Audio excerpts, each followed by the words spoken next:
Yes, we've got an awesome guest for you guys today. Rick Blackshaw, who goes by Rick Shaw, is a powerhouse footwear industry veteran and entrepreneur who's overseen the sale of more than 500 million pairs of shoes throughout his career. He is the co-founder and CEO of STOKE Shoes, a performance lifestyle footwear brand launched to serve the 65 million American men who have wide feet and are constantly overlooked by the mainstream athletic giants. Before disrupting the wide width footwear market with Stoke, Rick built an incredibly diverse leadership resume. He served as global CEO of CCM Hockey and President of Sperry Top-Sider, President of Keds, VP GM at Chuck Taylor at Converse. Known for his no BS approach to consumer products, Rich specializes in revitalizing heritage brands, identifying massive under-addressed gaps in the global marketplace. Rick, thanks for coming on, man. Appreciate you spending some time with us and talking us through this monster of a shoe you've built. You bet, Dylan. My pleasure. It's great to be on the show. Yeah, so I know I gave a little bit of your background there, but why don't you tell me a little bit about, where'd you study, where'd you grow up, and what got you into the footwear business? Sure. So I would call myself an inveterate masshole, which if you spent more than 2 decades in Massachusetts, you earned that title. I grew up outside of Boston. I actually went to school at Babson College, which is also outside of out of Boston, and it's really known for their entrepreneurial studies program. That's what they've really made their hill to win on. And I got that degree about 40 years ago, and lo and behold, decades later, I'm actually using that entrepreneurial studies degree. And I think the interesting thing about New England, and I think it's probably skill set and geography and a lot of things, but most of the footwear companies in America are actually in New England, and people have invariably described it as, it was the streams and access to hydropower. It was the skill set of hand sewers that were coming down from Acadia into Maine and New Hampshire. And at the end of the day, I would bet that probably 2/3 of the jobs in footwear are actually in New England, right? Because you've got Converse, you've got Timberland, you've got New Balance, you've got Crocs, you've got Hey Dude, you've got Puma, and I'm sure I'm forgetting about 5 other brands. But for some reason, it's been a hotbed, and it's been a hotbed going back to like the birth of athletic footwear, which kind of all goes back to Chuck Taylor in 1908 and the Converse company. So really it was always kind of around, and I think footwear is definitely of interest to me. And I started back in 1993 actually with Timberland. So I kind of made the rounds of the various footwear companies in New England, which has been fantastic. I love it. So obviously you have an amazing resume of leading all of these amazing footwear brands. But what was keeping you up at night? What was we talked about in your resume, you've been kind of an expert in helping brands find those unaddressed gaps in the global marketplace. Obviously, you've identified a new one with the 65 million American men who have wide feet. Can you tell us a little bit about the insight? Where did you come up with this product insight, and what got you, so bent out of shape about this problem that you wanted to take a stab at, addressing it as an entrepreneur? Yeah, absolutely. So I think it wasn't like one moment the light bulb went off, but a confluence of factors. One thing that I always recognized selling shoes that had sort of a core model, whenever you did a model that was a wide version of it, it always seemed to be the highest velocity shoe, right? And if you also factor in that every athletic footwear company, big sneakers, we like to call them, is focused on 13 to 24-year-olds because they think that that's what drives footwear culture. And, I think that's actually true, but at the end of the day, it ignores the fact that, like you said, there's 65 million guys over the age of 25 that have wide feet and are not wearing wide shoes. And I'd always thought about like that sort of mismatch of who everybody's focused on, and the fact that there's so many guys out there. You know, three-quarters of the guys have wide feet, and nobody's really selling to them. And so, you know, I've been thinking about this for 7, 8 years, and finally I said, okay, well, let's give this a bid, and sure glad that I did. I bet. All right. Well, you guys were nice enough to let me to pick one out of the product catalog. So I've been saving it for this interview. I've taken a peek at them, but I haven't put them on yet. So should we go ahead and give the audience a little bit of peek Please about these do. bad boys Please and have do. you? I'll get the drum roll running. Let's go. And then I'd love to, have you walk us through some of the innovation, and I'll ask you a few questions on that side. So, I figured if I was going to get, a sample from you guys, I had to go kind of on the wild side. So I went with these bad boys right here. What do you think of that? I love those bad boys. We can't keep so that's the FOMO, Yep. which stands for not fear of missing out, but forward motion. I love And we that. cannot keep that in stock in the camo. Like camo for our guys, definitely catnip. Mm, And so certainly as you kind of uh feel that shoe, right? First off, you're like, wow, it's a pretty big unit, but it's super lightweight. And so we use this injection molded EVA, which is, kind of old school. It's super lightweight. We call that midsole outsole unit our power stack. And the basic idea behind it is it's low durometer, it's high energy return, and it's the thing that delivers what we call the, can I say shit? yeah, let's go. This is not a The family friendly holy, podcast. we call it holy shit comfort, because that literally is the expression that's been used the most when people put the shoes on. They're like, holy shit, these are comfortable, right? Well, I And can't wait to so, put them on because I've been keeping them in the box for this interview, but I'm gonna put them on and wear them for the rest of the day after we get off. yeah, so you'll notice that. You'll also notice super wide platform, what we call the mansplay midsole. And the idea behind that is basically the average guy's foot from when he wakes up in the morning to when he gets home at night grows half a size and half a width just because of all the pressure, Wow. right? And that's why when Dylan, when you take your shoes off at the end of the day, you're like, oh my God, I'm so glad to be out of them. And what this mansplay midsole allows for is there's no cup in the forefoot, right? Most athletic footwear is cupped the whole way around.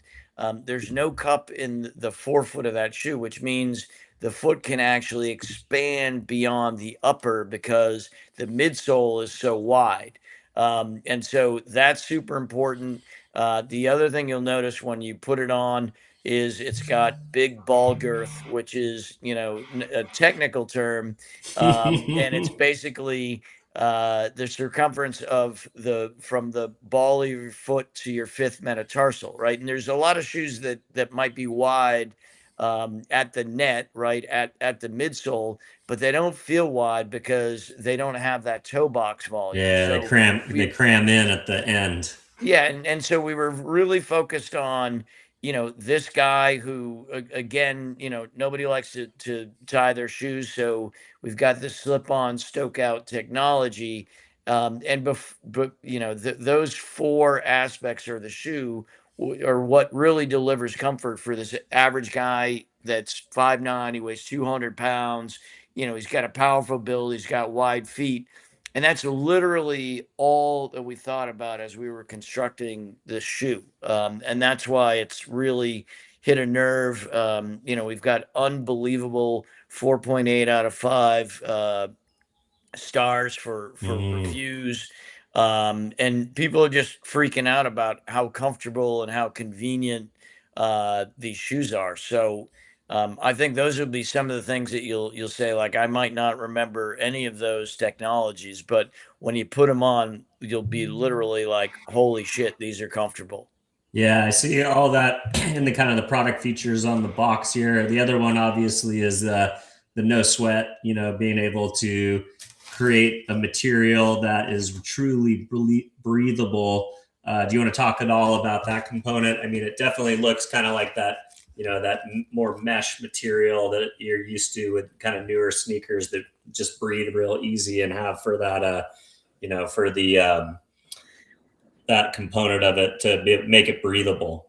Yeah, so it's breathable. It's also a dynamic four-way stretch. Mm. And so again, that allows it to expand as your foot expands throughout the day. So yeah, I mean, we were really thoughtful about how we designed these shoes and who we designed them for. That was kind of, the core point of difference that we have against any other shoes that big sneakers, dishing out. I love it. All right, so let's talk. Let's get into the insight now. If there was an avatar, if there was a guy out there who kind of represents the brand, is there somebody that comes to mind? Someone that people would be aware of from like a like kind of an avatar, if you would, so to speak. Like this, if I'm like this guy, personality, the things that I'm into, the build, what I look for in a shoe. Who would you say is kind of an avatar who represents the brand? And who did you have in Um, mind? I don't know that we necessarily had a direct avatar that we kind of pinned on a wall and said it was for this guy. Again, it was just, the average guy in America, 5'9", 200 pounds, wide feet. He probably has a job that sees himself on his feet all day long, right?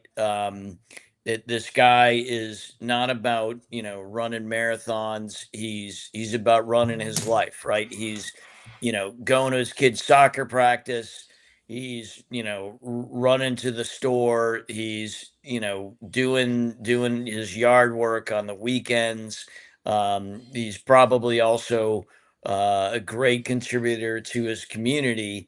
And you just realize what this guy needs is not some high tech $165 shoe. He just needs something that's going to allow him to run life, that is reasonably priced and is going to be unbelievably comfortable all day long, right? That's who we built it for, and it's unique in the sense that athletic footwear has just simply forgotten this guy.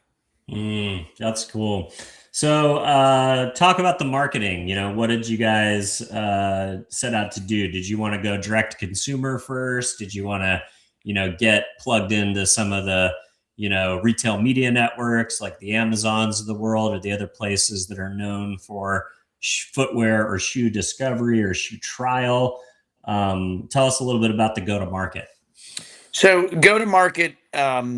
We definitely find this guy typically shops in sporting goods, family footwear, independents, and then if he's in a rural town, this farm and fleet channel, which is super interesting. Small town America has got, a Walmart every 10 miles, and then they got these farm and fleet guys like Murdoch's or North 40 or Runnings that sell everything from baby chicks to, feed for your animals to Carhartt to Stokes, right? And it's a great place to shop. They've got incredible folks on the floor. They know everybody that comes in, and they compete really successfully. And so that's where this guy likes to shop. And between that and then our own stokeshoes.com, we're hitting the guy if he likes to go out and try the shoes on, or if he's like, hey, I saw your marketing. It's got some cheekiness to it. I'll try these shoes. And frequently in our reviews, we say, like, there's guys that say, like, I generally don't trust things that I see in social media, but I looked at the price point. I thought it was an interesting proposition. I liked what the shoe looked like. And then lo and behold, a couple weeks later, I bought 3 of these. And so it's just sheer testimonial one after another. And so we're definitely, hitting our target where he likes to shop, be it online or in store. I love that. And then are you creating kind of a feedback loop there with your marketing? You mentioned kind of a cheeky approach. A lot of times with footwear, you could go into the performance elements or the lifestyle elements, and then humor is maybe like Skechers does that a little bit, but be curious. And then obviously like Crocs, Hey Dude, which I know you had some experience with. So do you want to talk a little bit about the tone of your marketing, the tone of the brand voice, and kind of why you guys decided to go down that particular road? Yeah, absolutely. So, if you think about Big Sneaker, they're peddling this notion of elite performance, right? Mm. Buy these shoes, you're gonna run your 10K 4% faster, or it's about being cool. Buy these shoes and you can be like Harry the hipster from Brooklyn, the pickle maker, right? And we know for our guy that's in the middle of the country, and like 80% of consumers that buy athletic sneakers, they never use them for an athletic purpose, right? That's kind of like the big lie of Big Sneaker, right? You're just wearing them to hang out. And so we really wanted to juxtapose Stoke, from Big Sneaker and the seriousness, and like you're gonna win a gold medal if you wear these shoes. Nike has this ad like, my dream is to end yours, like stuff like that. That's absolutely hyperbolic to 80% of the people that wear sneakers. And we wanted to come at it from a very different angle, acknowledging how people actually use their sneakers. We wanted, because we're super focused on the guys, to be male centric and have a male centric sense of humor. That's why you see things like, I hate running unless it's running to get beer. And we're having fun. Or if an animal's chasing me. Yeah, exactly. And that you don't have to be faster than that bear, just faster than the slowest person around you, right? And so um we really wanted to stand out, and we did a lot of brand concept research before we started. We did a really long term fit and wear test. We found out that these guys, for the most part, 3/4 of the guys love these shoes. There was about 15% that did not like them, thought aesthetically they looked ugly. Mm, But at the end of the 14 weeks, these guys were like, I wouldn't buy these shoes, but they're the most comfortable shoes I've ever worn, right? But luckily, mm, we had 5 times as many guys saying, I love these shoes. And then when it came time for the brand concept test, we had 88% resonance. We had a third of the guys say, this is my brand. I love this brand, after a 5-minute online, with social media assets. And so that study convinced us that absolutely, we were headed in the right direction, because I've worked for some great brands, but never after 5 minutes would people be saying, like, with some brand they've never heard of, I love this brand, this is my brand, right? And so wow. we know, we also just did a study for the couple thousand people that we have on our mailing list. They scored us, I think it was a 4.6 out of 5 for our content.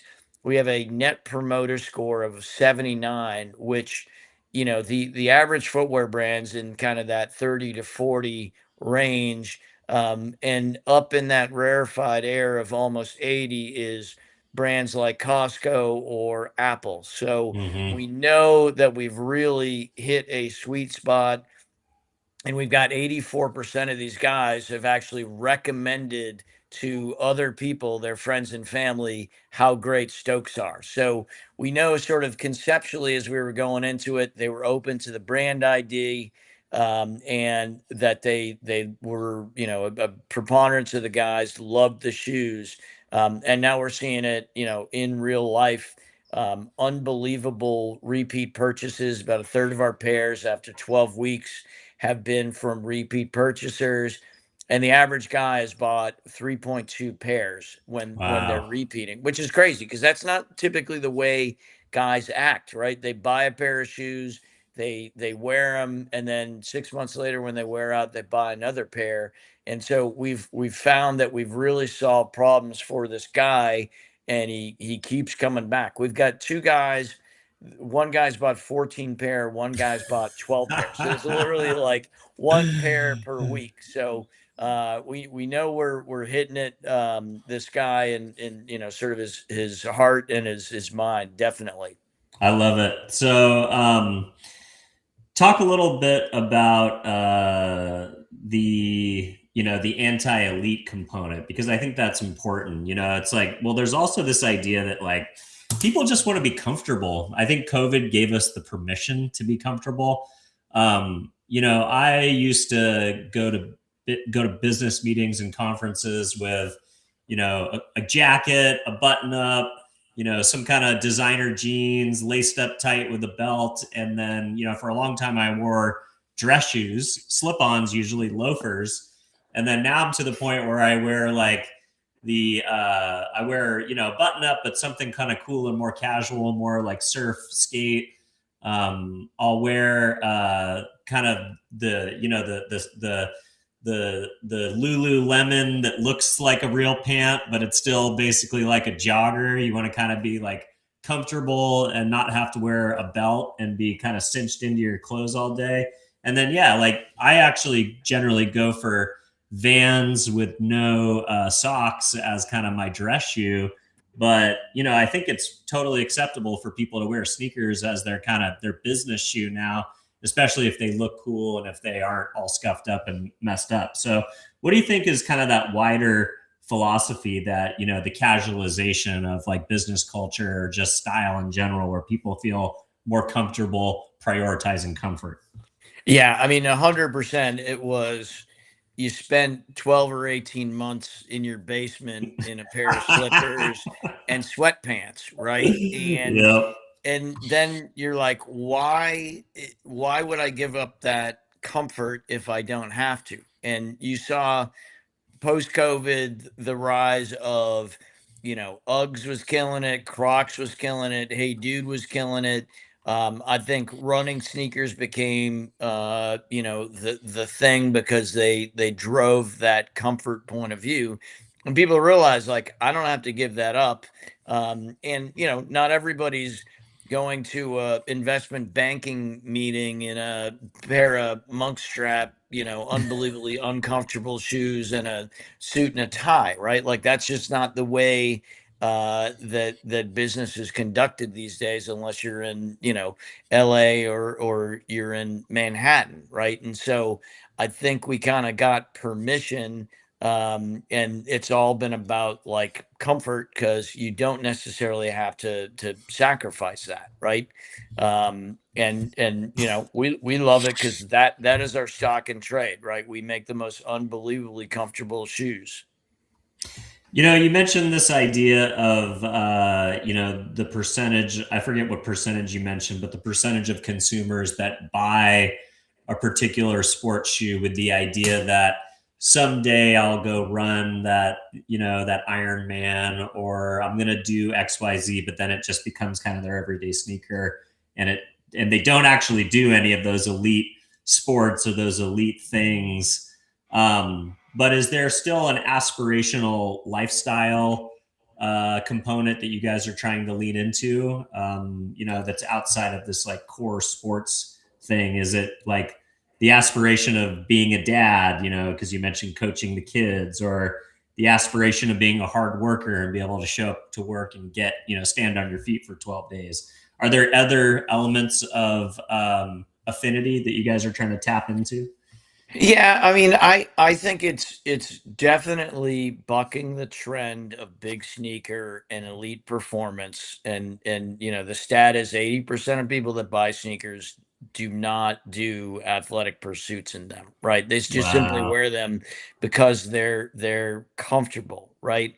And so we're supporting this guy that we think of as the engine room of America. And again, he's just trying to run life, right? He's just trying to be a good husband, a good parent, a good community member, and work hard at his job. I've probably done 35 focus groups with these guys, and they're just trying to be stand-up guys. They know they're not running a 4-4-40, right? Like, that's just not what they're about. They're just simply trying to run life and be a good contributor to society. And we just think they simply deserve a comfortable pair of sneakers, and from a brand perspective, a laugh. That's kind of what we're about, and what we're delivering here at Stoke Shoes. I love it. Your co-founder's name sounds familiar to me. Was Ian Stewart the CMO of like a wetsuit company? Yes, he Let's was. go. Excel. Yep. Yeah. Yeah. Ian's been on the show before, so I'm excited Yeah. to hear that we were talking about Santa Barbara and those beautiful houses on the cliffs. I think Ian lives in one of those beautiful houses on the cliffs Yes. in So Santa Barbara. he's our West Coast elite guy, and he is just an incredible marketer. Really smart, really quantitative, but also super intuitive. And for a wiry Aussie, he really gets this guy that's in the middle of the country. And interesting enough, he was the VP of marketing at Converse when I was running the Chuck Taylor Okay. business. That, So that's where you he, guys met. yeah, he and I go back, over a decade. And he's one of those guys that we're having super passionate, conversations about, like, what's the best way to frame this, or talking about the sort of technologies that we got. And then the next minute we're like in tears laughing because he's got the most insane sense of humor. And so, yeah, he's been really a great partner. We got another guy, Billy Gorleski, who was with me from Hey Dude, as well as with Sperry. Pat Cho is a developer. He's also from Hey Dude and Sperry. And then Dipti Bhakta is our CFO, and she came with me from Hey Dude. So it's a team that's been around for 5 to 20 years, literally. And it's just been a lot of fun doing it with people that you like, that have great work ethics and great work styles, and everything's kind of shorthand. At the end of the day, we're having a lot of fun doing this, but we're doing some great stuff. Yeah, it's amazing. I just saw his name as I was reading through my notes here, and I was like, oh man, I think I know Ian. But yeah, he's a great marketer. It seems like you guys really have a lot of opportunity. You mentioned, I think, in an interview before that people should laugh out loud when they see some of these. You call them big sneaker ads, because they're so detached from reality. It seems like that gives you a lot of brevity to kind of latch onto and make fun of that kind of space. Almost feels like you guys have an opportunity to be the liquid death of sneakers. I'd be curious, how hard are you going to lean into that kind of pushing back against that performance mindset or that elite mindset in your marketing? Yeah, I think we're gonna push real hard, right? Like Liquid Death, they are definitely our heroes. And when you think about all that they've done, because the world doesn't need another water, the world doesn't need another sneaker. And so we've been super focused on just creating great product for our guy. And then it's like, if you think about it, if a minivan company was having Formula One drivers in their ads, right? It's literally that same usage pattern that our guy has. And it's ridiculous when you think about it, right? It's all theater. It's all artifice, and so we acknowledge how these guys actually use these shoes, and we want to have fun doing it, and it's important to draw a distinction against the leaders, right? Like that's the way I think that we're going to make our the greatest claim on these 65 million guys, by pointing out the sort of the absurdity of how they're being marketed to from other big sneaker companies. Yeah, to some degree, it's almost an insult, right? To, push this performance mindset down on your customers. If 80% of them aren't doing that stuff, then, like I get the idea of like focus on the core and everybody else is going to kind of come around it because they're all aspirational. But to some degree, it's like, it's the reason that these challenger brands came in and stole market share from Victoria's Secret, because not every woman looks like that when she puts that underwear on, nor does she have any illusions that she will or does. And then brands that started talking to real people through advertising, creating marketing that looked and felt like the consumer, versus some unattainable vision of what they thought that their product avatar should be like. Yeah, exactly. There's obviously a world in which aspirational marketing is awesome. I mean, that's been the archetype that big sneakers been built on. But I think it leaves, because there's such a disconnect between how people actually use and experience the product and how they're being marketed to. It just leaves a great opportunity for us. Yeah, and then I think the other thing too is how do you market performance and market to this particular consumer, but also keeping the cool factor in mind, right? Like I think there's probably a period of time where New Balance was looked at as a dad shoe, or something that kids would never wear, and then the culture kind of came around, and then it became trendy and cool. Even you think about like Birkenstocks, man. Like I remember there was a period of time where like you wouldn't be caught in Birkenstocks unless you were like at a vegan restaurant or at a Grateful Dead show, and then it became like the hottest fashion accessory.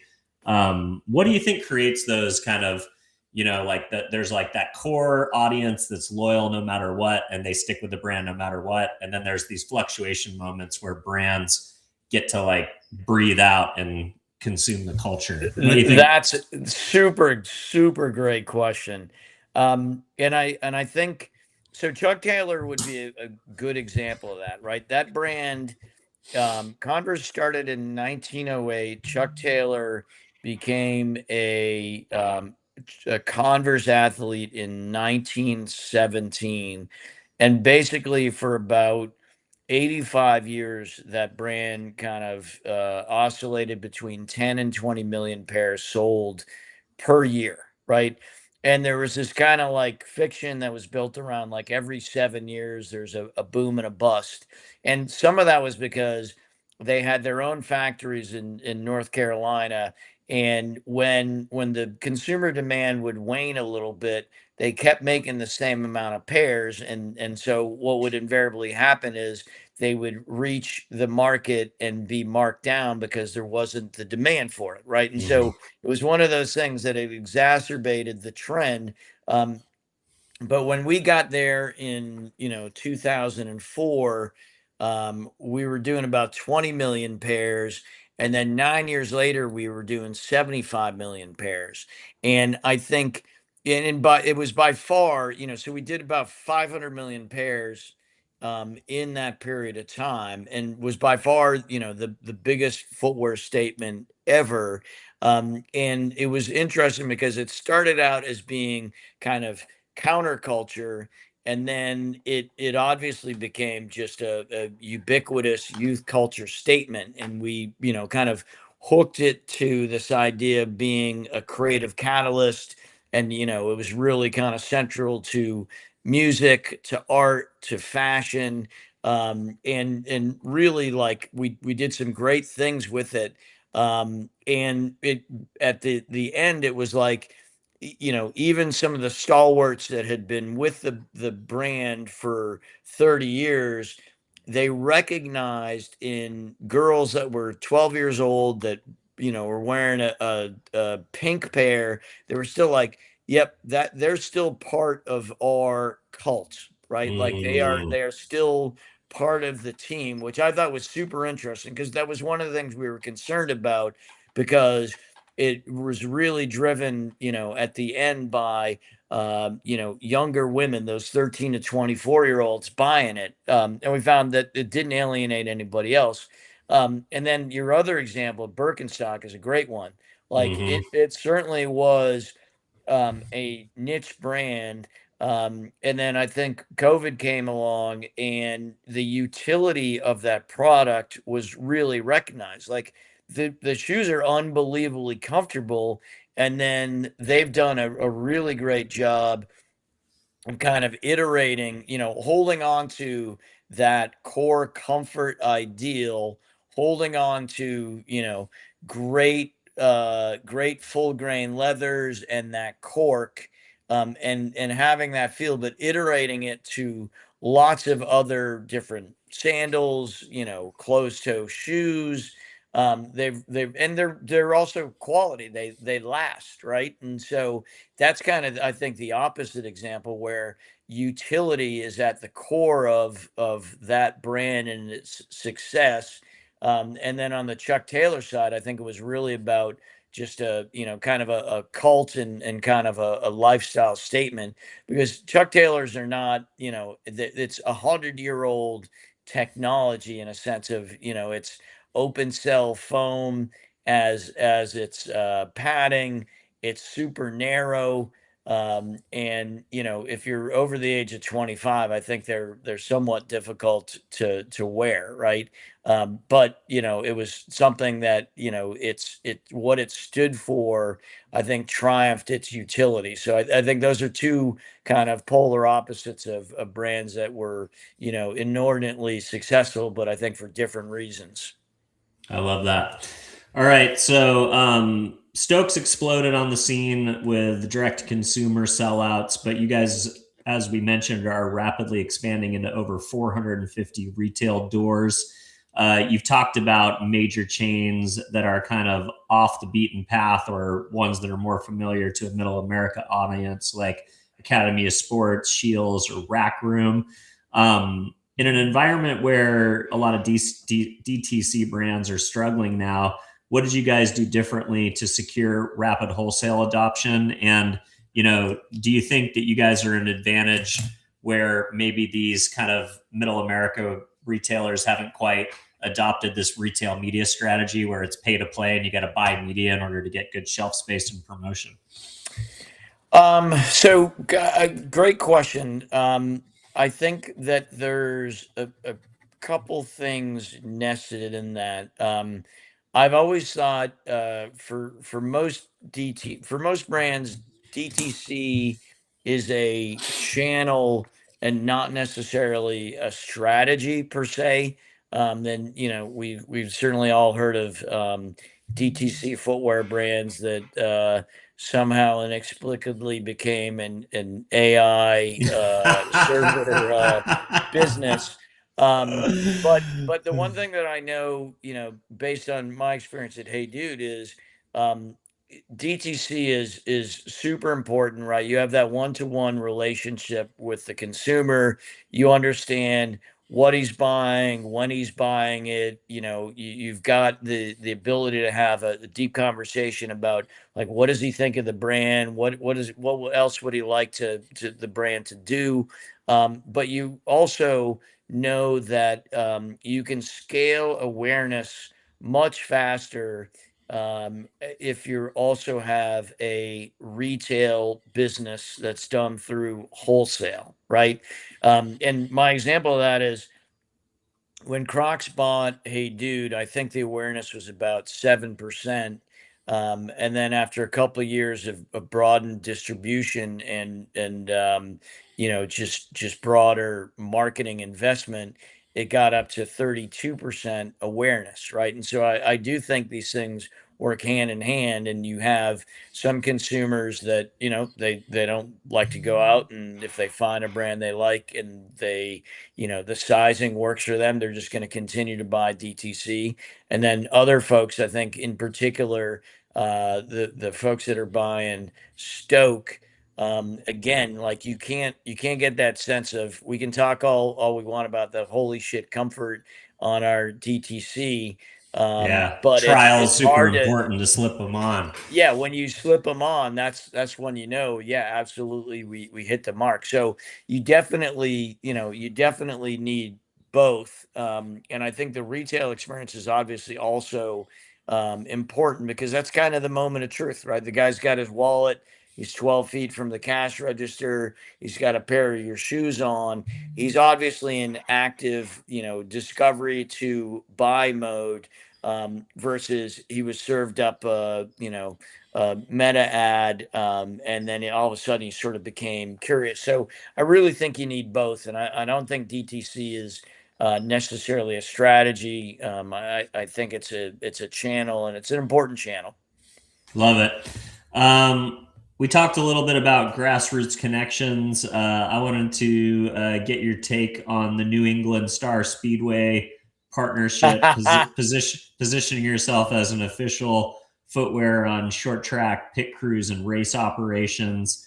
Why is it more important to look at the grassroots in the motorsports brand versus going after, obviously the guys behind the wheel, for instance? But really, you guys are helping the guys that are behind the scenes that keep these drivers on the road. That's your core audience. So can you talk about how a sponsorship like that works, and how do you bring that into your marketing? Yeah, absolutely. So we actually have two race teams out there um, right now, aside from the New England Speedway.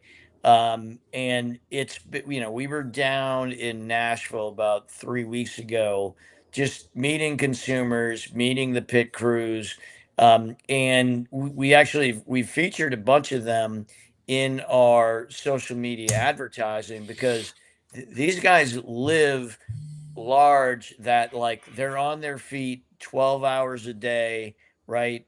They need something that's comfortable. They're not the star of the show, right? They're not the athlete that's winning the race. They're that average all-American guy, the engine room of America. That's our guy. And the way that they use these shoes is exactly how, is representative of, the 65 million guys that are working hard. And so we did some clips around that for social media that have been really resonant with our consumer. And then we thought, well, why don't we do some other things? Let's find some other speedways. Let's sponsor the guys that are in the pit crew. And when you think about how they're using the shoes, and the fact that there's a lot of them, and very few drivers, it just seemed to be something that was something cool to do, and B, kind of a nod to our guy. And it's been fantastic. It's been a lot of fun, because the other thing we know is, like, our guy is about he's about football, he's about NASCAR, he loves beer, loves barbecue, he loves his pickup truck. And this really speaks to him. And he's our guy, and we love him, and we love making sure that he feels great in the shoes. So I think it was just a good spark point, to get after and support these guys that are kind of in the crew. I love it. Well, let's give everybody one more look at these beautiful shoes. Thank you again for the gift, Rick. I really appreciate it. I can't wait to give it a try Wait, myself. Dylan, you gotta you Yeah. gotta show him the outsole and all those Okay. bolts. Where's We get is that on right back here? Yeah, lots of bolts. We get more bolts per dollar than any other brand. Let's go. I love Yeah. it. Very cool. All right, guys. Well, Rick, if folks at home want to continue to follow along with your guys' journey, connect with you, or find somewhere to try on a pair of Stokes or order a pair to try at their own home? Where do you want to send folks? So stokeshoes.com, definitely. We've got a very broad assortment. We're in Shields, we're in Academy, two of the best sporting goods retailers. We're in Rack Room, we're in Shoe Department, we're in Shoe Sensation. Those are the best of the best in terms of family footwear. And then Murdoch's, Runnings, North 40 are in this really great Fleet Farm channel. So those are some of the places that you can go to and experience all that Stoke Shoes has to offer. Love it. Well, thank you so much for coming on the show, Rick. Really appreciate you spending a little bit of time with our audience. And for those of you who are at home, don't forget to give the show a follow or subscribe if this is the first time you're hanging out with us. And if you're listening to the show, a honest review on whatever podcast platform you might be listening would be a great benefit to us. And yeah, if you know a guy out there, 75% of American men over the ages of 35 whose feet get wide and they're tired after 12 hours. Don't forget to share the show with somebody who you think you might want to try these bad boys out with. Or if there's a marketer out there who maybe needs a master's class in marketing to all those cities and all those places between Los Angeles and New York, there's some brands that are having some big wins by focusing on audience that Wall Street and Madison Avenue have typically overlooked over the last few years. And or just somebody who you think would enjoy the conversation that I had with Rick today. Rick, tell Ian I said hi. Great surprise to hear his name come up in the research. And I will appreciate, thanks again for coming on and really appreciate your time. My pleasure, Dylan. Really appreciate the opportunity to tell the story of Stoke. Enjoy the shoes and let me know how they feel. Leave us a nice review. You got it. Done deal. Talk to you soon. Awesome. Thanks. Bye-bye.